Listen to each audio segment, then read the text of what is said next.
Shipping is an act where a fan of a work of art enjoys or wishes for a romantic relationship between two of the fictional characters. These relationships, or ships for short, are either canon, meaning they either used to, currently, or are heavily implied to eventually have a romantic or physically intimate relationship within the fictional universe, or the ships are crack pairings, never going to be possible and either shipped as a joke or a twist of ironic enjoyment.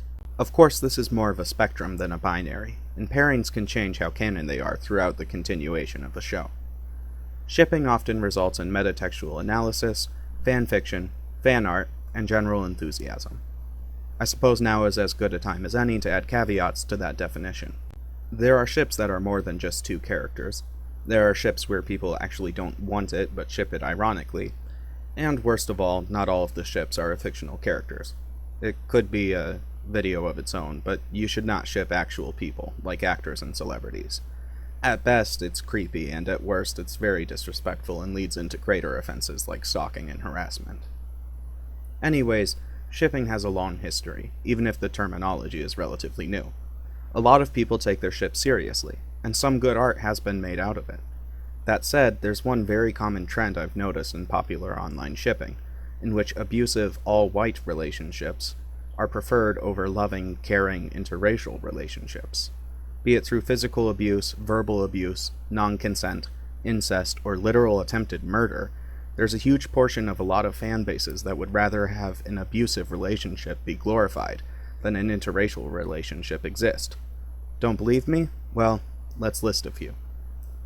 Thor and Brunhilde from Thor Ragnarok, a cute, flirtatious duo, is less popular than Thor and Loki, a pairing of men who spent most of their lives thinking they were biological brothers, and the rest of it trying to kill/imprison each other.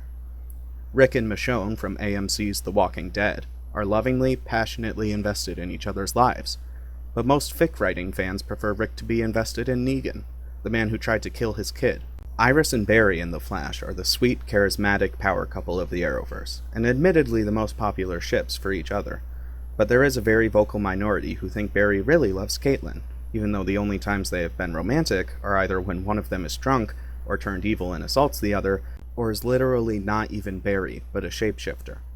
Across the Arrowverse in Season 1 of Supergirl, Kara and Jimmy seem like the intended canon couple, but why ship that when you can ship Kara and the older woman that regularly is verbally abusive and emotionally manipulative?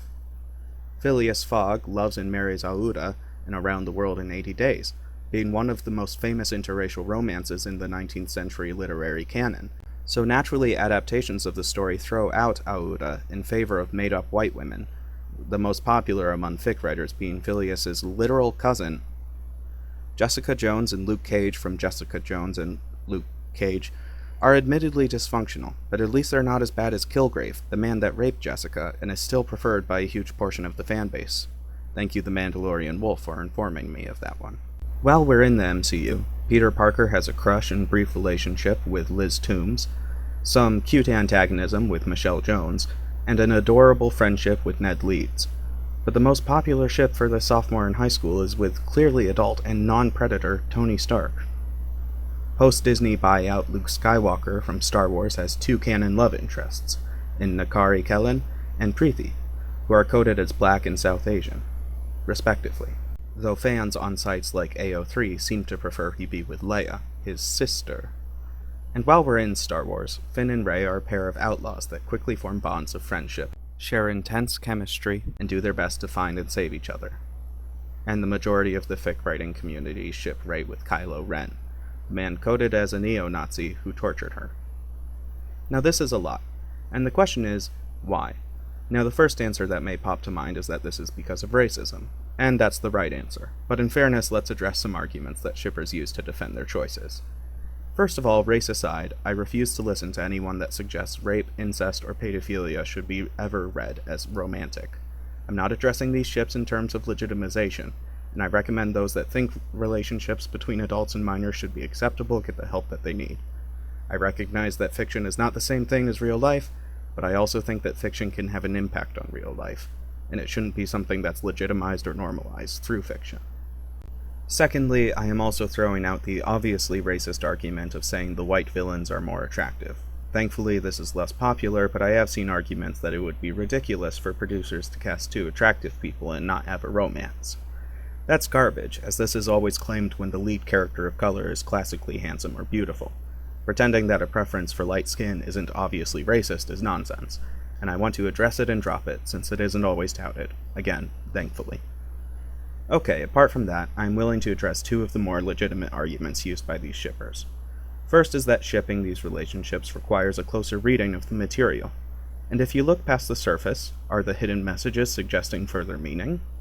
You'll get a lot of people saying there is symbolism hinting at the true meaning behind relationships of antagonism. In ongoing works, people will take this as far to say that a couple is endgame, or will become canon by the end of the work, even if there is never any spoken interest between the two characters.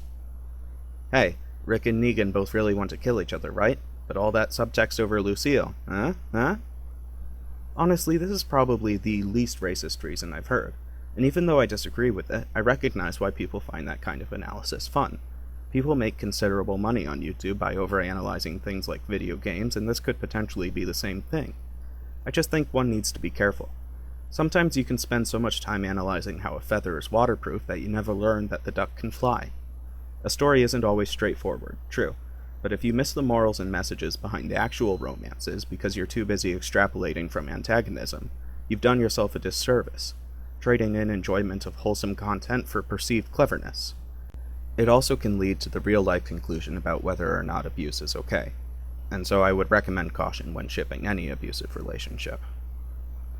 Second, a lot of people are intrigued by the concept of an abusive relationship by itself, and a lot of these shippers were raised on stories like La Belle et la Bête and its English adaptations, especially the Disney The Beauty and the Beast. And there is intrigue in both the concept of wild masculinity and the ability to be the sole individual able to turn the beast into a human. In real life, this can lead to romanticizing abusive behavior, but it does have a long history in fiction. I'm not saying that makes it okay, far from it, but that it is popular. The majority of fanfiction writers are young women, and the idea of a man being violent to the world, becoming a better person for you, is attractive. Don't take my word for it, just look at all the successful stories marketed towards young women that use that plot. And I don't want to say either that you can't enjoy stories like this, or that they are healthy. You can consume media while being mindful of the fact that forgiveness in stories like Beauty and the Beast ends with marriage, and in real life forgiveness can end with the termination of an abusive relationship. And especially realize that your abuser doesn't deserve any attempt to save them. These stories often ignore legitimate grievances and crimes that should never be overlooked in real life, and that's why it's important to take the tales with a grain of salt. But still, it's true that relationships with considerable antagonism are often more popular ships than those that are not, regardless of race.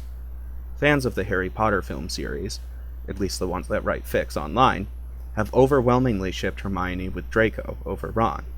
And MCU's T'Challa is often most shipped, on the shipping sites at least, with Killmonger instead of Nakia. Both of these are gross, especially the latter, but they are intraracial, and more famous than other intraracial ships.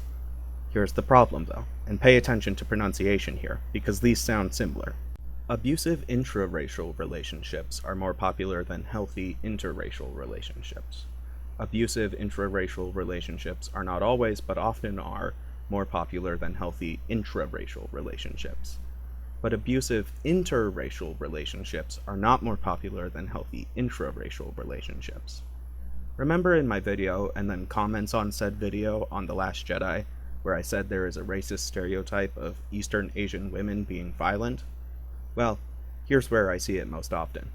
DC Comics.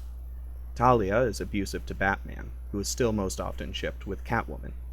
Shadow rapes Green Arrow, who is most often shipped with Black Canary. Cheshire tries to kill Red Arrow, who is most often shipped with Jason Todd. Now let me reiterate, I do not think that abusive relationships should be shipped, but it seems the biggest fanfiction websites only agree with me when the relationship is interracial. Don't think I'm saying white characters should put up with abuse from the characters of color. I'm saying that they don't, and fans don't expect them to, even when they expect them to forgive abuse by white characters. But you know what? There's another reason you can tell these ships are racist. Let's focus on Reylo. Oh, that is, Rey and Kylo, shall we? I've seen all of the above arguments used to support Reylo, but there's a huge portion that rely on one simple trick. They try and flip the tables and say Reylo is healthy, and Finn Rey is not. The film shows us that Finn and Rey care deeply for each other, so Reylo's painted as possessive ownership on the part of Finn, saying he is obsessed with Rey. Meanwhile, Kylo literally gives Rey the choices of joining him or dying, in Johnson's only decent subversion, in my opinion, baiting Reylos only to remind them that no, he is a massive monster. Of course, that doesn't fly with Reylos, so they say he has ulterior motives. Finn is the inheritor of the legacies of all three big returning characters, befriending Han, earning respect from Leia, and is willing to risk his life for Luke. Kylo kills Han and tries to kill Luke and Leia. Again, that doesn't work if Kylo is the hero, so they say Han is annoyed by Finn and Han stabbed himself with Kylo's sword. I'm not making these up. Alright, in a more serious part, Kylo forces himself into Rey's mind, despite her resistance and clear and utter discomfort. He says he can take anything he wants. This scene is torture, invasive, and very uncomfortable for a lot of people in the audience to sit through, and it was intended as such. Rey and Finn share intimate hugs in each film, gladly pulling each other closer and with warm smiles on their faces. In both cases, they are reuniting, and it feels so good. Sorry about that. These are sweet, romantic moments that rely on friendship and intimacy, and the two clearly are glad that the other has survived since they last saw each other. So of course, Reylos can't have that. I have seen hundreds of people agreeing with comments saying that the interrogation scene is gentle and loving, and that Kylo is sweet, and that Rey is infatuated, while also saying Rey is trying to pull away from Finn, and he disrespects her when he tries to hold her hand when attempting to save her life. This goes beyond misreading scenes.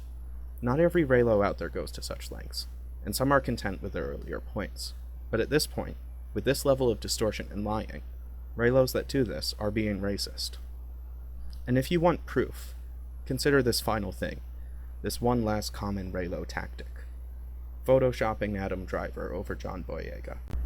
What they want when they do this is Finn Rey without a black man. They distort the story, they misread the acting, and they destroy the images to suit their desire to have their whites-only romance. And it is disgusting. I'm not saying you can't ship what you want, far be it from me to impose my will on anybody, but what I am saying is that there is a possibility that if you ship these things, you are holding implicit racist biases, and that influences why you find something like this attractive as opposed to this. No one is going to force you to change your ways, but you might consider reevaluating your motives.